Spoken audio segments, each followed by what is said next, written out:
Hi, I'm Padre John, and today I'm diving into some important lessons that we can learn from the tragic loss of UPS Flight 2976. It was a McDonnell Douglas MD-11F, and of course, the accident occurred on the 4th of November, just over a week ago, in Louisville, Kentucky. First of all, I want to say that obviously our hearts go out to the crew, their families, and everyone else who died on the ground and have been affected by this tragedy. Those pilots were professionals, and by all accounts, they were true heroes, facing the unthinkable in less than 30 seconds. But today I want to take a different approach, not to revisit the heartbreak, but to look at how we can reduce the dangers that exist in those critical moments between V1, which is the decision speed for continuing the takeoff, and rotate, which is when pull back on the yoke and the front gear lifts off the tarmac, and achieving a positive rate of climb during the takeoff. This is a critical stage of flight on any aircraft. So my first point, reducing the maximum takeoff weight on cargo flights. Cargo aircraft, especially those in heavy operations, are often loaded to their maximum takeoff weight or very close to it. It's efficient, no doubt. And of course, for a long haul flight, such as the one from Louisville to Hawaii, that was loaded with so much fuel. But it leaves almost no margin for error. What if we changed that? What if regulations or airport policies mandated a buffer, say a few percent below maximum weight? So we adjust those figures down just slightly. Even that small adjustment could create an extra safety cushion, giving pilots a greater chance to reject a takeoff if needed. That extra weight margin could mean the difference between a rejected takeoff that ends safely on the runway or a catastrophic overrun, or what we saw last Tuesday. It just didn't get airborne above 100 feet. It didn't have any lift, operating on one engine, maybe one of the big engines. That's it. It's a small change, but it could buy the precious seconds needed for a safe outcome. Okay, so relating to that, my point two is strengthening runway end safety measures. Really important. Let's talk about runway design. The FAA, Federal Aviation Administration, mandates a 1,000-foot runway end safety area, or RESA, but not all countries follow that standard. So when you're flying in other countries, there might not be that 1,000-foot safety area. Even more critical is something called EMAS, which stands for Engineering Materials Arresting System. It's a more recent development. It's really, really effective at stopping runway overruns ending in catastrophe. Imagine a bed of crushable concrete designed to safely absorb the energy of an aircraft overrunning the runway, bringing it to a stop. We've actually seen examples of this very year. EMAS works. The first 11 overrun events that occurred with this system in place saved an estimated 1.9 billion US dollars in damages, and more importantly, in lives. And the implementation cost was around 600 million US dollars. So that's a pretty clear return on investment, I would say. You can look up the data. I got it off the internet. You can too. It's simple math. EMAS should be as standard as runway lights are at every single major airport. Point three, rethinking pilot decision-making around V1. Now let's dive into something that might be a little bit more controversial. Pilots are trained, you could say hardwired, to continue the takeoff once they pass V1, even if something goes catastrophically wrong. It's ingrained into a pilot's training. But what if in rare extreme circumstances we gave pilots more flexibility around that V1 decision? Picture this, a brief 3-second window right around V1 speed where if a serious malfunction occurs, the crew can safely reject the takeoff. Now that's only possible, of course, if the aircraft is not at maximum weight and if there's a proper runoff area, ideally with EMAS restraint in place.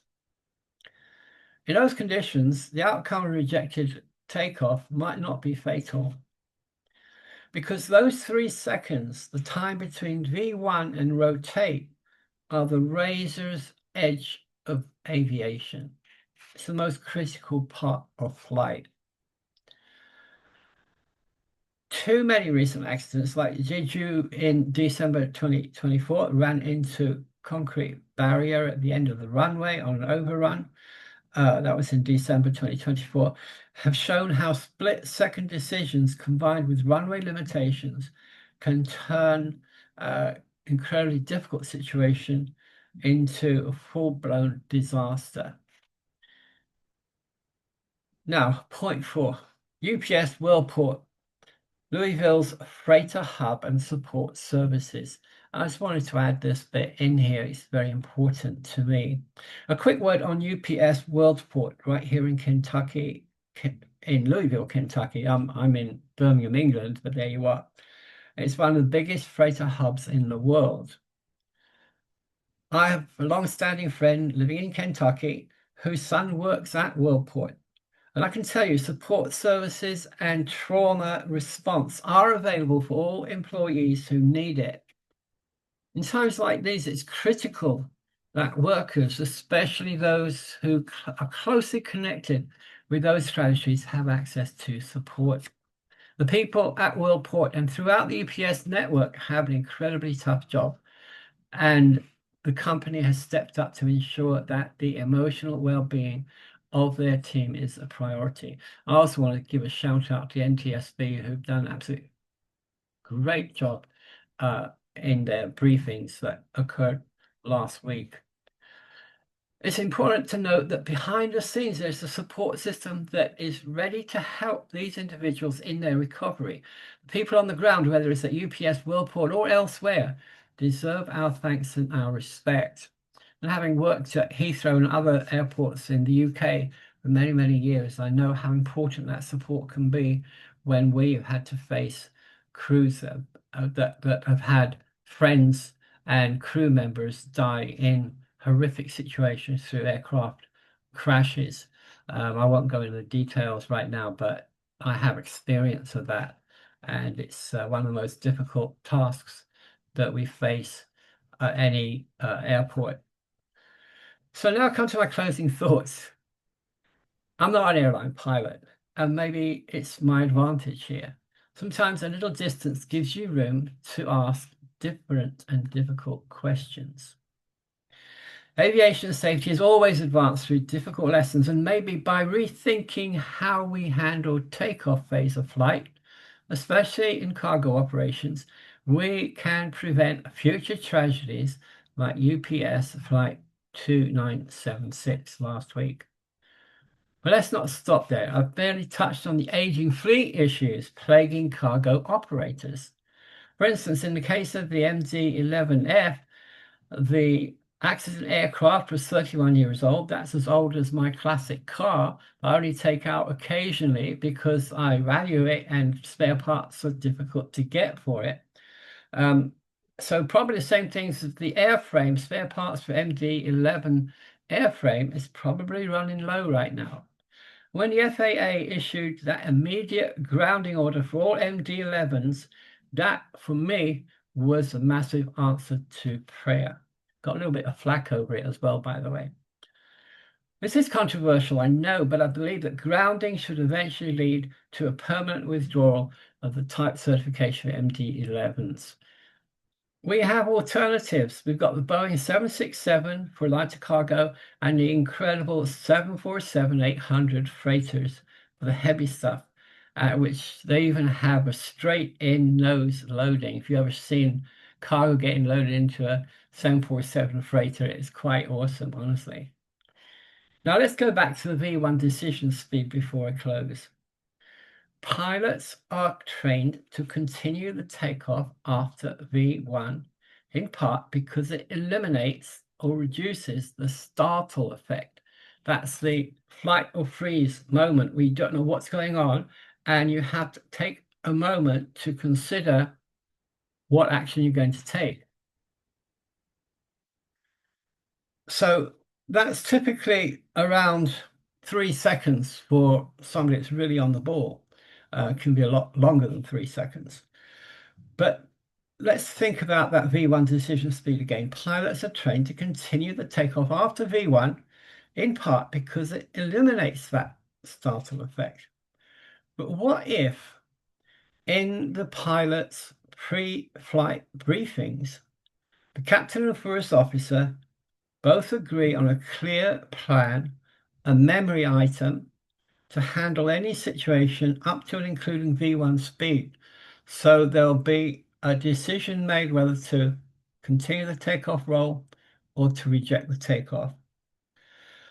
What if either pilot can call reject at any point up to V1 and for any reason? That might actually be the case. I'm not sure. I'd have to check on that with with aviation experts on that one. And depending on runway conditions and airfield parameters, that rejected takeoff could still be safely executed a few seconds after the V1 has been called. It's something worth thinking about, because even the smallest adjustments, a few £1,000 less weight, a few 100 feet more runway, or a few seconds of decision time could one day save hundreds of lives and tragedy and catastrophe.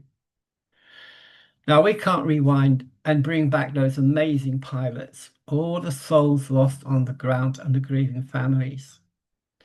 But what we can do and what we must do is ensure that airfields and operational procedures have a greater margin of safety moving forward.